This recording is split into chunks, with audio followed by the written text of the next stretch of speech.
तो पिछले क्लास में देखो हम लोगों ने क्लासिफिकेशन के बारे में पढ़ा था और 5 किंगडम जो है हमने देखा, मोनेरा, प्रोटिस्टा, फंजाई और एल्गी, सॉरी फंजाई, प्लांटी और जो है आपका एनिमिलिया। तो प्लांट तक हमने बता दिया था। प्लांट में भी 4-5 पार्ट बताए थे, algae, bryophyta, pteridophyta, gymnosperm, angiosperm. अब एनिमल का देखते हैं, animalia.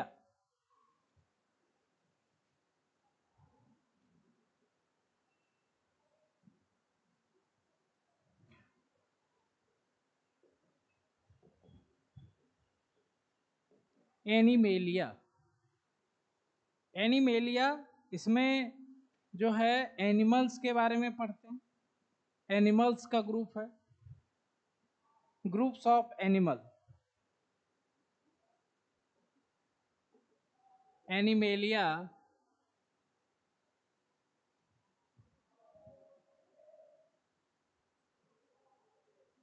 Animalia is group of Animalia is group of animals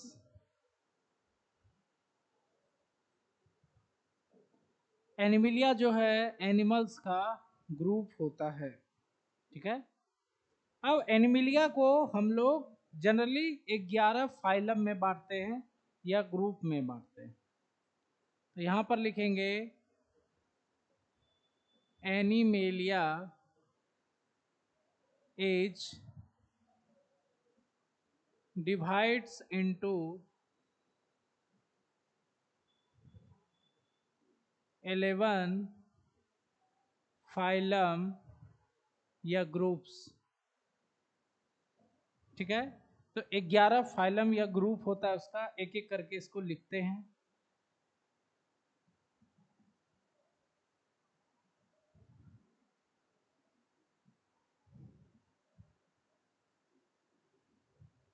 one,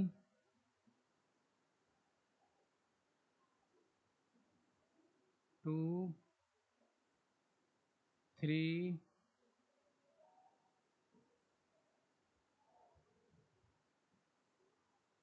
four,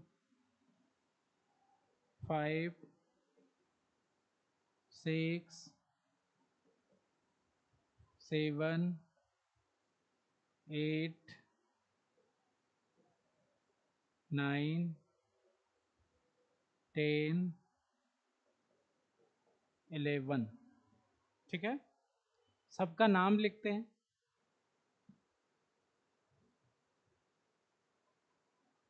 तो पहला जो है वो है पॉरीफेरा।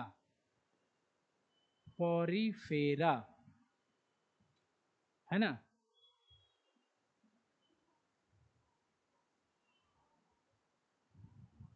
ये है पॉरीफेरा। पॉरीफेरा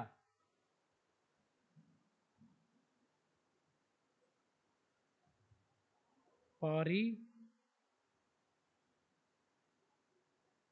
पॉरीफेरा, ठीक है, पॉरीफेरा। दूसरा है सिलेंट्रेटा।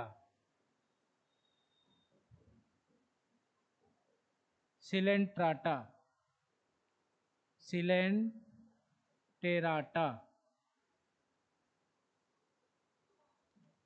तीसरा है टिन्नोफोरा। टिन्नोफोरा। चौथा है प्लेटी हेलमेंथिस।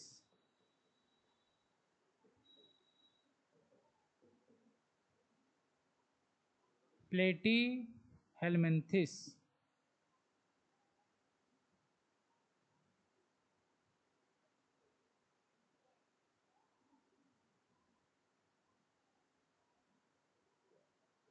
प्लेटी प्लेटी हेलमेंथिस। पांचवा है एस्केल एस्केल मिंथिस। एस्केल मिंथिस, ये पांचवा है।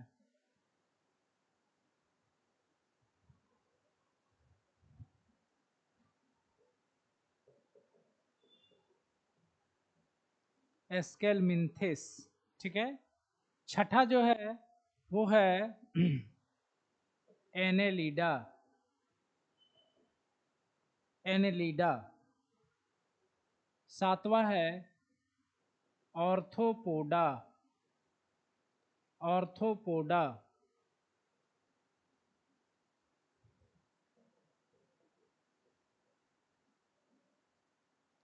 ऑर्थोपोडा, ठीक है, सातवां।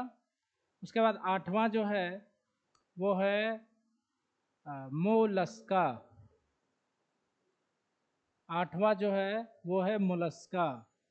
नम्मा जो है वो है एकाइनो डरमाटा, ये 9th वाला है, ठीक है, एकिनोडर्माटा। 10th जो है वो है हेमिक्वार्डाटा, हेमिक्वार्डाटा। और लास्ट जो है वो है क्वार्डाटा।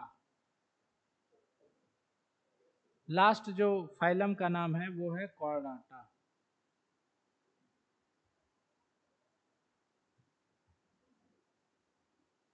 कॉर्डाटा,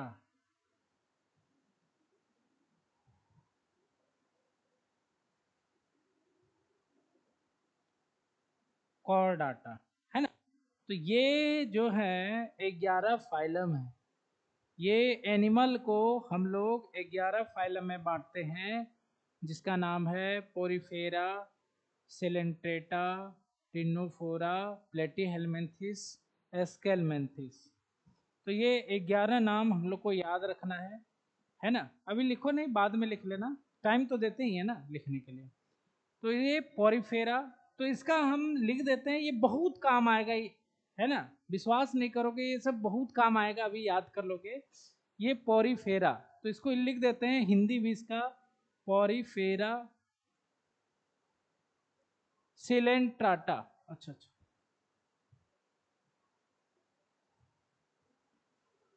इसका जो नाम है पोरीफेरा, इसका नाम है सिलेंट्राटा, इसका नाम है टीनोफोरा,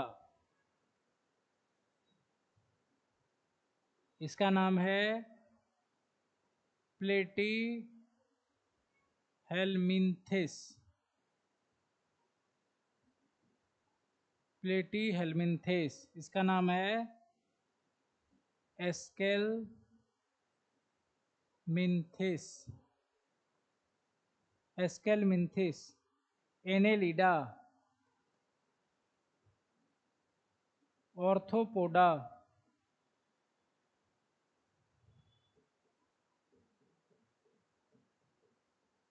ऑर्थोपोडा। ये है मोलस्का, ये है इकाइनोडर्माटा, इकाइनोडर्माटा। ये है हेमिक्वार्डाटा, हेमिक्वार्डाटा। और ये है कॉर्डाटा, ठीक है। तो ये हमने इसका हिंदी नाम भी लिख दिया है, ताकि आप लोग को प्रोनाउंसिएशन करने में कोई भी दिक्कत ना आए। तो ये जो है हमने एलिमेंट का, इसको हालांकि अभी याद करना है, अभी इसको यहीं पे रहने देंगे। और आगे हम लोग कुछ पढ़ते हैं टर्मोलॉजी, टर्मिनोलॉजी, नामकरण कुछ पढ़ते हैं, अलग अलग टर्म पढ़ते हैं।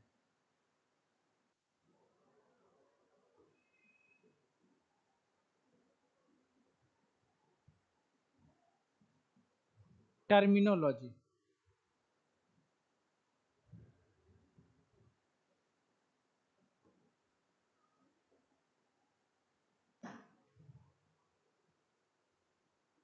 क्या लिख रहा है भाई, लिख ही नहीं रहा है ये। टर्म मीनोलॉजी,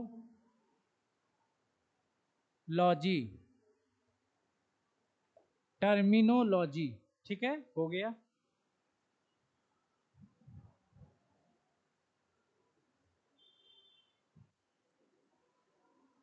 टर्मिनोलॉजी में है सबसे पहले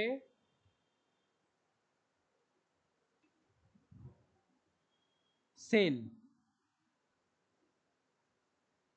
सबसे पहले है सेल।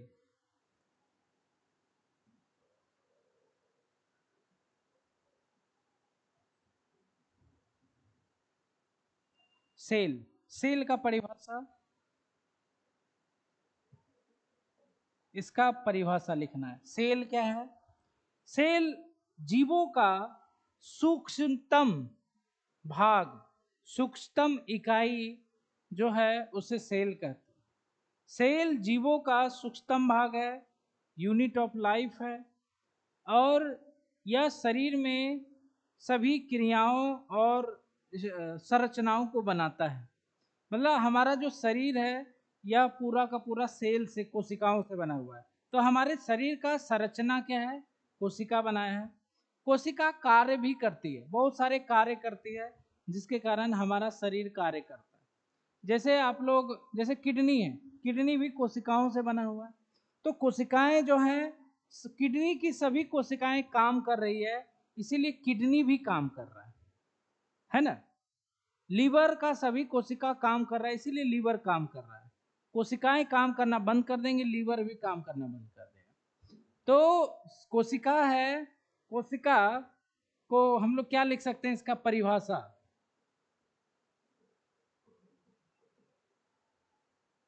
डिफिनीशन जो है सेल का, डिफिनीशन क्या होगा?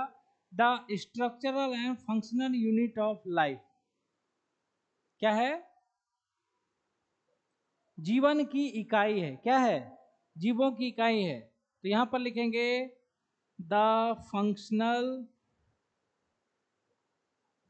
And structural unit of organism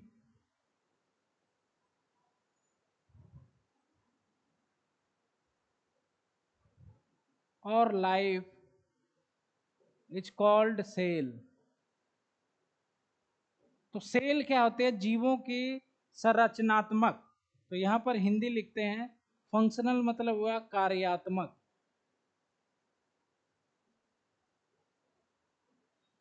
कार्यात्मक, और स्ट्रक्चरल मतलब होगा रचनात्मक, जो रचना बनाए, जो क्रिया करे, रचना बनाए, उन्हीं को कहा जाता है सेल, है ना। तो सेल क्या है? जीवों की या जीवन की इकाई कहा जाता है। ठीक है। तो सभी जीवों का निर्माण कोशिकाओं से हुआ है। कोशिका हम समझ गए। अब कोशिका क्या होते हैं? शरीर में ग्रुप में पाए जाते हैं, ग्रुप में मिलकर काम करते हैं कोशिकाएं। उन ग्रुप को कहा जाता है टिश्यू। तो दूसरा जो हेडिंग है हमारा वो है टिश्यू।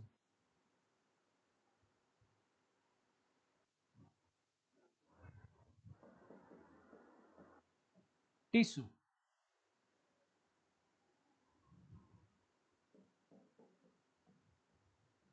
टिश्यू क्या है जी?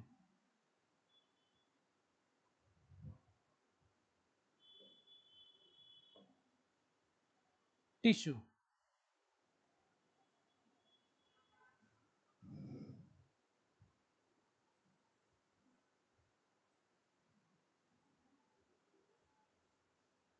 टिश्यू, टिश्यू क्या है भाई? इसका डेफिनेशन क्या होगा? शॉर्ट में लिखते हैं डिफिनेशन। टिश्यू मतलब क्या होगा?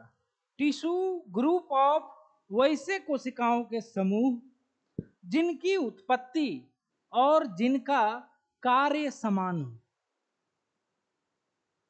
है ना। कोशिकाओं का ग्रुप तो होना चाहिए, लेकिन उनका जो कार्य है और उत्पत्ति, जहां से वो उत्पन्न हुए, वो क्या होना चाहिए? सेम होना चाहिए। क्या होना चाहिए? सेम होना चाहिए। तो वह टिश्यू कहलाएंगे। जैसे मान लो हम लोग एक प्लांट का टिश्यू रखे और एक एनिमल का सेल रखे। ये प्लांट है, ये एनिमल है, तो ये कभी भी टिश्यू नहीं होंगे, कभी भी टिश्यू नहीं होंगे, क्योंकि ये प्लांट से उत्पन्न हुआ है और ये एनिमल से हुआ है। ठीक है। तो टिश्यू जो होते हैं वैसे ग्रुप ऑफ सेल होते हैं जिनका फंक्शन और कार्य जो होता है वो सेम होता है। तो यहां पर लिखेंगे the group of the group of cells the group of cells which function and origin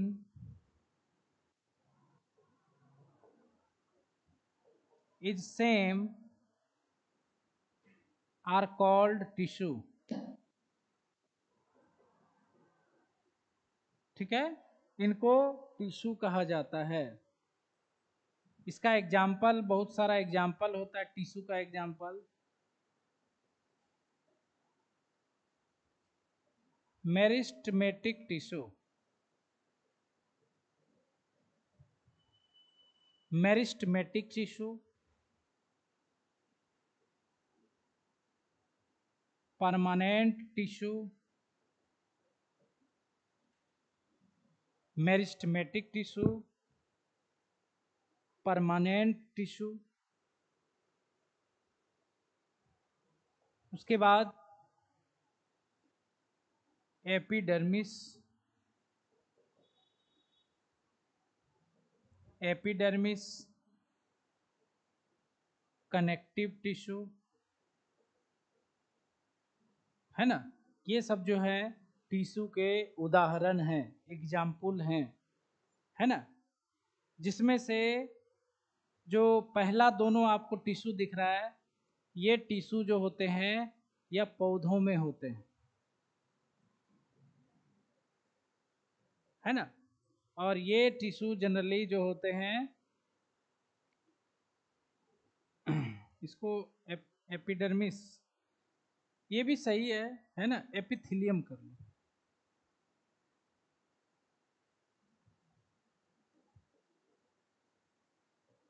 epithelium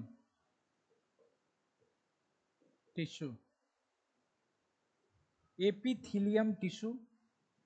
तो ये जो होते हैं यह एनिमल्स में होते हैं, है ना, जंतुओं में होते हैं। तो टिश्यू का उदाहरण कुछ, बहुत सारा टिश्यू होता है, लेकिन ये जो टिश्यू लिखे हैं ये मुख्य टिश्यूएं होती हैं जो कि एनिमल और प्लांट में पाई जाती है। एनिमल और प्लांट में ये टिश्यूएं पाई जाती हैं, जो कि आप देख रहे हो कि टिश्यू के उदाहरण है। ठीक है, तो इसको थोड़ा सा लिख लेना है, इधर वाला अच्छा से स्पेलिंग देख के लिखना है।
हिंदी भी लिख लिया, लिख लिया।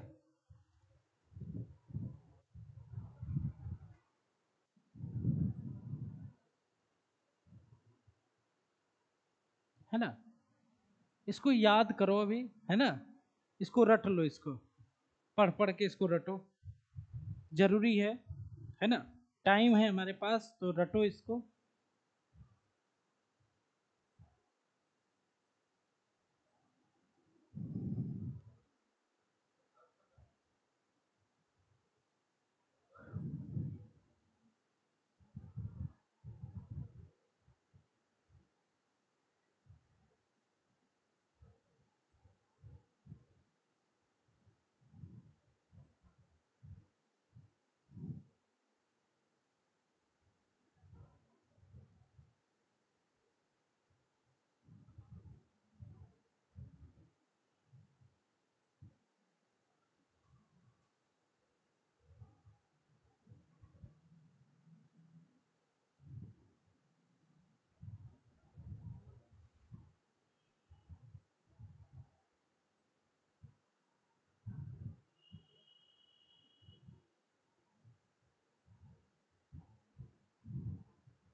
याद हो गया,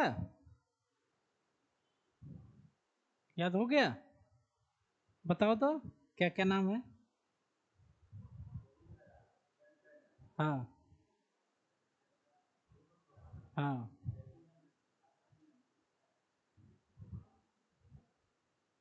एनेलिडा, हाँ, ऑर्थोपोडा, हाँ, इकाइनोडर्माटा, हाँ, हेमिकॉर्डाटा और कॉर्डाटा, है ना। इसका शॉर्ट ट्रिक तो नहीं होता है कुछ, लेकिन ऐसे लिख सकते हो, P P C C P, है ना। उसके बाद आ जाएगा ट्रिपल ए एम, आम, है ना, पीसीसीपी, आम, है ना, E H C, E H C, ऐसे शॉर्ट में थोड़ा सा याद हो जाता है, रेगुलर ऑर्डर हो जाता है, पीसीपी, आम, ई एच सी। तो ये जो है एनिमिलिया का है, ठीक है। ये है सेल टिश्यू, ठीक है। तो सेल टिश्यू जो है,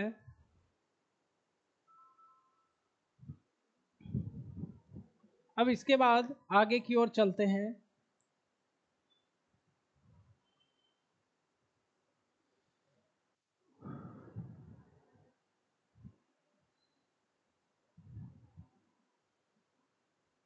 टिश्यू के बाद तीसरा जो है एक आता है मॉर्फोलॉजी। मॉर्फोलॉजी, ठीक है, ये तीसरा नंबर है।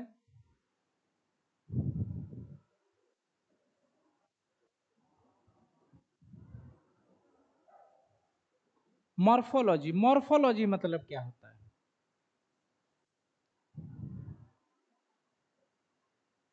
मॉर्फो मतलब होता है एक्सटर्नल, एक्सटर्नल मतलब होता है बाहरी, ठीक है, और लॉगी मतलब होता है study.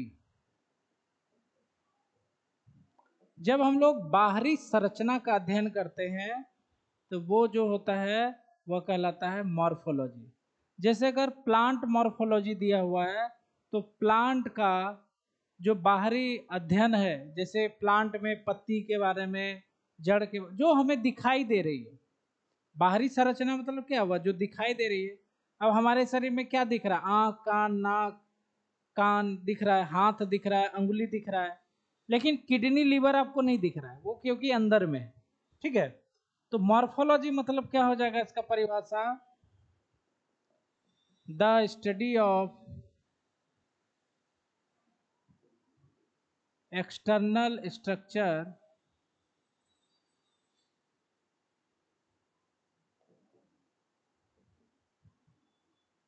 the study of external structure of plant or animal is called morphology। हालांकि मॉर्फोलॉजी जो है वह प्लांट के लिए ही यूज किया जाता है ना। एग्जाम्पल जैसे कि root, stem, leaf, fruit, flower, इन सब का अध्ययन करना, इन सब के बारे में पढ़ना, वो एक्सटर्नल स्ट्रक्चर है, ये सब बाहरी संरचना है पौधों का, तो ये मॉर्फोलॉजी में इंक्लूड कर दिया जाएगा, या मॉर्फोलॉजी में क्या करेंगे? इंक्लूड कर देंगे। इसके बाद मॉर्फोलॉजी के बाद और भी है, जैसे एनाटॉमी।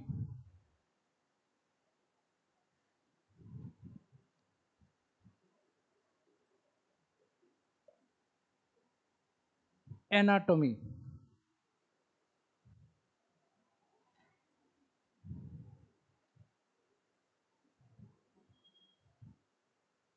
ठीक है। एनाटॉमी, एनाटॉमी मतलब होता है जब हम लोग आंतरिक संरचनाएं जैसे सेल, टिश्यू, ऑर्गन, अंग का अध्ययन करते हैं तो उसे का क्या कहा जाता है? एनाटॉमी। क्या बोलते हैं?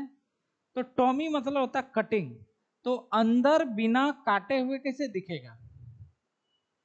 जैसे मेडिकल कॉलेज में जैसे कैडेवर होता है, मरा हुआ डेड बॉडी होता है, तो उसी को ना चीर फाड़ करके डॉक्टर सब सीखता है। समझ रहे बात को? तो बिना चीर फाड़ किए हुए कैसे पता चलेगा अंगों के बारे में? तो इसमें चीर फाड़ करना पड़ता है। टोमी मतलब होता है चीर फाड़ करना। तो इन सब का अध्ययन जो करना है वो कहलाता है एनाटॉमी। तो इसका परिभाषा क्या लिखेंगे हम? डेफिनेशन, द स्टडी ऑफ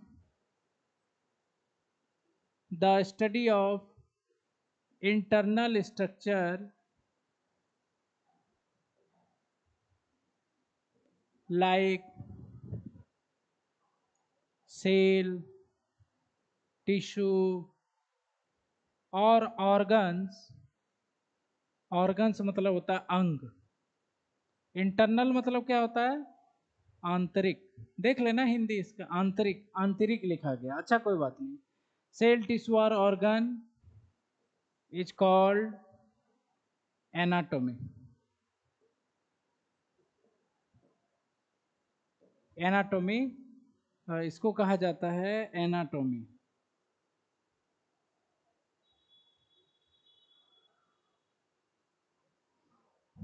अब जो है एनाटॉमी के बाद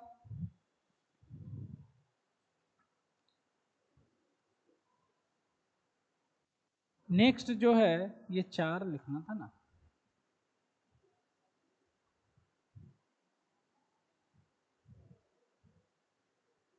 फोर।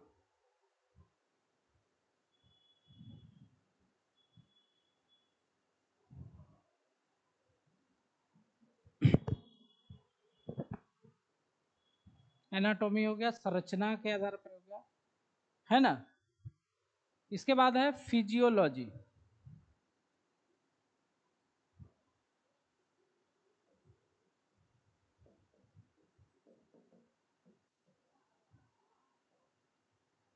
फिजियोलॉजी, ठीक है।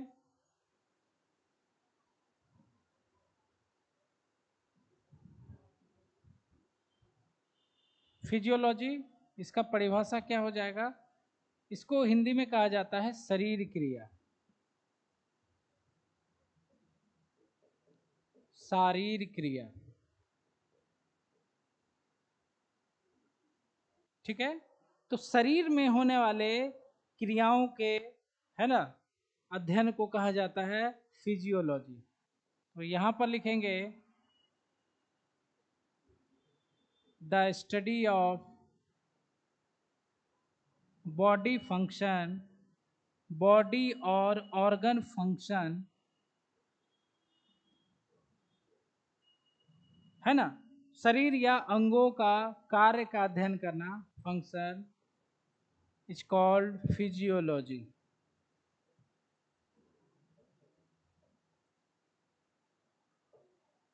इसी को क्या बोलते हैं हम लोग? फिजियोलॉजी। तो इसको लिख लो, इसको ये वाला लिख लिए थे, तो इसको लिख लेना है।